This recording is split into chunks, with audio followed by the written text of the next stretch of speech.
नमस्कार प्यारे साथियों, जैसा कि आप जानते हैं हम पढ़ रहे हैं कक्षा 10 का नया सिलेबस। उसके अंदर हमारा चैप्टर चल रहा है चैप्टर 8 त्रिकोणमिति का परिचय। एक्सरसाइज 8.1 का हमने लगभग 10 क्वेश्चन को सॉल्यूशन कर लिया। आज इसका अंतिम क्वेश्चन यानी क्वेश्चन नंबर 11वां सॉल्यूशन करने वाले हैं और इसी के साथ इस एक्सरसाइज का खात्मा करने वाले हैं। तो प्यारे साथियों चलिए स्टार्ट करते हैं इस क्वेश्चन नंबर 11 के साथ। तो चलिए इस लेक्चर को स्टार्ट करते हैं नई ऊर्जा और उमंग के साथ। तो प्यारे साथी जैसा कि आपको क्वेश्चन दिखाई दे रहा है, क्वेश्चन नंबर 11 में क्या दिया गया है चलिए जानते हैं। देखिए कि निम्न कथन सत्य है कि निम्नलिखित कथन दिए गए, हमें बताना है कि सत्य है या फिर असत्य, उनके कारण भी बताना है। आपको ये बताना है कि ये कथन सत्य है या फिर असत्य, उनके कारण भी आपको बताना है। ठीक है, तो चलिए पहले साथी बताते हैं। सबसे पहले क्या दिया गया है कि tan a का मान सदैव 1 से कम होता है। ये बोल रहा है भाई साहब कि जो आपके पास tan a होगा ना, यानी कभी भी आपके पास tan की वैल्यू होगी ना वो 1 से कम होगी। जो 1 है ना उससे वो tan की वैल्यू कम होगी। क्या आप कह सकते हैं क्या 1 से कम होती है? मैंने आपको त्रिकोणमिति टेबल या त्रिकोणमिति सारणी सिखाई, वहां पे हमने tan के मान पढ़े, tan 0, tan 30, tan 45, tan 60, tan 90। क्या वहां पे सभी के मान 1 से कम थे? आप कहेंगे सर याद नहीं, तो याद नहीं तो एक बात बताओ, tan 45 का मान कितना था?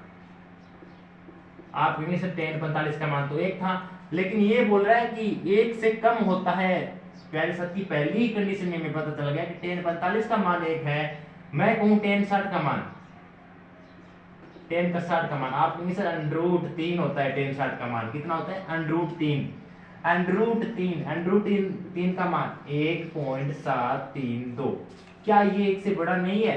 तो इसका मतलब प्यारे साथी ये सफा झूठ बोल रहा है पहला क्वेश्चन कि tan a का मान सदैव 1 से कम होता है। हमें कह देना है असत्य। इसका कारण आप खुद लिख देना कि हम जानते हैं कि tan, आप ये एग्जांपल भी लिख देना कि tan 45 का मान 1 होता है। अंततः ये जो हमारा इसका आंसर है वो गलत है, यानी असत्य है। ठीक है, इसी प्रकार का साथियों सेकंड वाला क्या कहता है, कोण a के किसी भी मान के लिए sec a 12/5 होता है। इसने पूछा है कोण a के किसी भी मान के लिए, किसी भी मान के लिए, ये नहीं कोण कौन सा भी हो सकता है। तो देखिए कोण a के किसी भी मान के लिए, तो देखिए मेरे पास जैसे कि मैं कहूँ एक त्रिभुज है, ये मेरे पास त्रिभुज, इसने कहा कि sec a बराबर, देखो sec a बराबर 12/5 है। तो sec थीटा बराबर क्या होता है? पहले आप ये रिलेशन बताओ, संबंध बताओ लंब और आधारकरण में कि sec थीटा बराबर क्या होता है। आप कहेंगे सर लाल बटा कक्का, लाल बटा कक्का, आपको पता है ये किसका होता है? साइन का, ये कोस का। हम ये सब चीज सीख चुके हैं पहले साथी। अगर आपने पहले वाली वीडियो नहीं देखी ना तो आपको ये बहुत ही समझने में कठिनाई होगी। तो देखिए आपको पता है कि हमें तो सेक का चाहिए, हमारे पास साइन का है, कोस का, टेन का है, कोई बात नहीं, कोस का उल्टा कर दो सेक का, क्योंकि कोस किसका उल्टा होता है? सेक का। तो सेक के लिए क्या हो जाएगा? कर्ण बटे आधार, कर्ण बटे आधार, यानी कर्ण का मान मेरे पास है 12 है और आधार का मान मेरे पास 5 है। कितना है? 5 है। तो लिखो, आप जानते हैं ये कोई त्रिभुज ए है, बी, सी है। ये अगर थीटा कोण है तो थीटा के सामने वाला लंब, ये 90 के सामने वाली भुजा क्या होती है? कर्ण, और ये आपका आधार। ओके, इसने कहा है कर्ण कितना है? 12, यानी ये वाली भुजा 12, आधार कितना है? ये वाला 5। ठीक है, आधार 5, कर्ण 12, तो लंब कितना होगा? ये नहीं पूछा है हमसे, हमसे पूछा क्या है कि सेक के लिए ये कंडीशन हो सकती है क्या? कर्ण 12 हो सकता है क्या? आधार 5 हो सकता है? तो प्यारे साथी ऐसी कंडीशन में हमेशा याद रखना कि कर्ण बड़ा हो सकता है लेकिन लंब या आधार में से कोई बड़ा नहीं होगा। कर्ण लंब या आधार से बड़ा हो सकता है लेकिन कर्ण कभी भी लंब या आधार से छोटा नहीं होगा। जहां आपको दे दिया जाए कि कर्ण का मान लंब या आधार से छोटा है, आप आंख बंद करके कह देना ये झूठ बोल रहा है। यहाँ पे क्या दिया इसने कि कर्ण का मान 12 दे दिया और आधार का मान 5 दे दिया, यानी कर्ण का मान बढ़ा दिया, यानी ये कंडीशन है वो सही सेटिस्फाई हो रही है। इसका मतलब ये सही बोल रहा है, यानी जहां आपको कर्ण का मान बढ़ा दिया जाए वो तो कंडीशन पॉसिबल हो सकती है। ठीक है, तो इसका मतलब ये सत्य है, क्योंकि हम जानते हैं, आप लिख देना सत्य, क्योंकि हम जानते हैं कि जो हमारा लंब होता है और या फिर आधार होता है वो कर्ण से छोटा होता है, और यही हमें दिया गया है। ठीक है, आपको ये लिख देना है। आई होप कि आप ये समझ गए होंगे।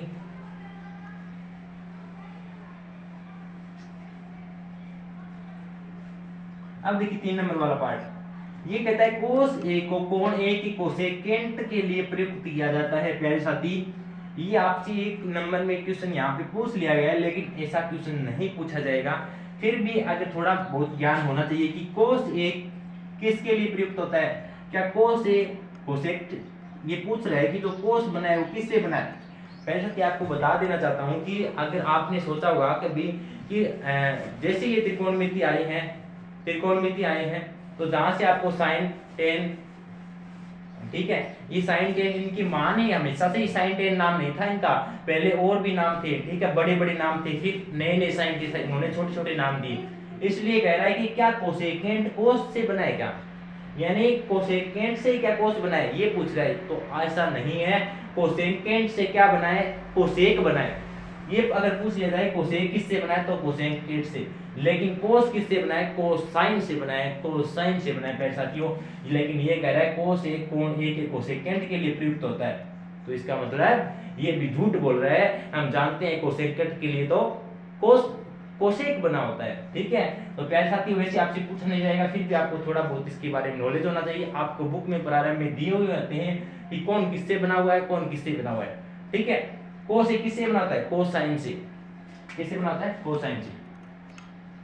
ये कोसाइन से बनाता है, कोसाइन से बनाता है, ठीक है। तो ये क्या हो जाएगा, ये भी झूठ बोल रहा है, लिख देना ये क्या है, असत्य। ये फिर कारण पूछेगा, कारण बताओ असत्य की बात, आप लिख देना, क्योंकि जो कोस होता है वो कोसाइन से बना होता है, लेकिन हमें कोसेक के लिए बोला, इसके लिए असत्य। ओके। फिर कहता है क्या कोट और ए का गुणनफल होता है। प्यारे साथी, मैं कहूं कि 2 गुना 3, आप कहेंगे सर इन दोनों का गुणनफल 6 है, लेकिन जो भी प्यारे साथी इससे पहले वाले जितने भी लेक्चर देख चुके हैं उनको पता है कि ये कोट और ए में क्या रिलेशन है, ये कोट क्या है और ये क्या है। तो प्यारे साथी, ये तो अनुपात जरूर है, लेकिन ये क्या है, आप कहेंगे सर थीटा है। यहाँ पे आपने कभी देखा कि मैंने इसके साथ कोट के साथ अगर 45 डिग्री का भी मैं गुणा कर सकता हूँ, कोट के साथ मैं 60 डिग्री का भी गुणा कर दूं, कोट के साथ 90 डिग्री का भी गुणा कर दूं, क्या इसका गुणनफल है। तो प्यारे साथी, ये गुणनफल नहीं है, ये थीटा है। यहाँ पे क्या है, थीटा है। ये पूछ रहा है ए का गुणनफल, ए का गुणनफल नहीं है, यहाँ पे वो थीटा का मान दिया गया है, ठीक है। तो इसका मतलब ये भी झूठ बोल रहा है कि कोट और ए का गुणनफल नहीं है। प्यारे साथी, हम इतने भी बंधु नहीं है, इतने भी बोले नहीं है कि हम ये भी नहीं जानते, ये तो ए तो थीटा है, यहाँ पे क्या है, थीटा है, कोई भी गुणनफल नहीं है। तो आप लिख देना ये भी क्या है, असत्य है, ये भी क्या है, असत्य, ठीक है। आपको लास्ट वाला बताना है, लास्ट वाला। तो लास्ट वाला, किसी भी कोण थीटा के लिए साइन थीटा बराबर 4/3 हो सकता है। आपको पूछा है कि जो साइन थीटा होता है उसके लिए क्या 4/3 हो सकता है। तो प्यारे साथी, आपको जानना होगा साइन बराबर क्या होता है, रिलेशन। आप कहेंगे सर साइन बराबर तो लिखा हुआ है लंब बटे कर्ण, लंब बटे कर्ण। और मैंने अभी आपको एक बात बोली थी, अगर आपने अच्छे से समझी होगी, ठीक है। ये आपका कर्ण है, आधार और लंब। मैंने आपको अभी भी एक बात बोली, इसमें क्या दिया गया कि लंब का मान 4 है, ठीक है। एक बार जो दिया है वो लिख दो 4, और कर्ण का मान कितना है, 3। प्यारे साथी, क्या आपको दिखाई दे रहा है कि ये वाली भुजा इसके बराबर। आप कहेंगे नहीं सर ये तो बड़ी भुजा है, ये तो साफ साफ दिखाई दे रही है। और मैंने यही बोला है प्यारे साथी कि कर्ण लंब और आधार से बड़ा हो सकता है, लेकिन लंब और आधार कभी भी कर्ण से बड़े नहीं होंगे। लेकिन ये बोल रहा है भाई साहब कि ये कर्ण है ना वो लंब और आधार से, लंब से बड़ा है, यानी 4 से, जो कर्ण है ना वो 3 है और लंब है वो बड़ा यानी 4 है। इसका मतलब ये भी झूठा निकला। हमें सच्चा कौन मिला, केवल बी वाला पार्ट ही सच्चा मिला, ठीक है। बी वाला पार्ट ही सच्चा मिला जिसका सत्य है, और सारे के सारे क्या है, झूठे हैं। यानी इसका आंसर भी आपको लिख देना है असत्य, ठीक है।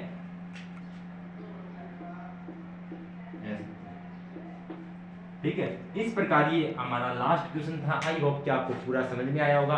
प्यारे साथी, आपको बता देना चाहता हूं कि जो भी नए छात्र हैं, कमजोर छात्र हैं या फिर मीडियम छात्र हैं या फिर हाई लेवल के छात्र हैं और जिनको बिल्कुल भी मैथ नहीं आती है, प्यारे साथी उन बच्चों को मैं साथ में लेकर मैथ को समझाने वाला हूं, बिल्कुल कॉन्सेप्ट के साथ चलने वाला हूं।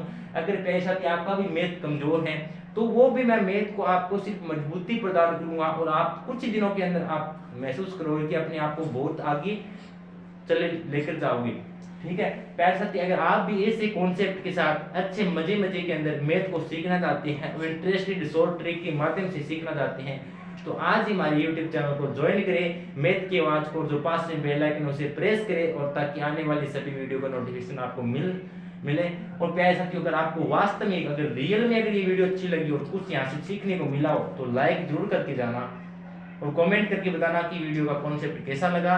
तो प्यारे साथियों, आज के लिए इतना ही, मिलते हैं कल के नेक्स्ट एक्सरसाइज 8.2 के साथ। अपनी प्रैक्टिस में लगे रहना, जी जान लगा देना, क्योंकि जिसने प्रैक्टिस की है वही आगे जाएगा।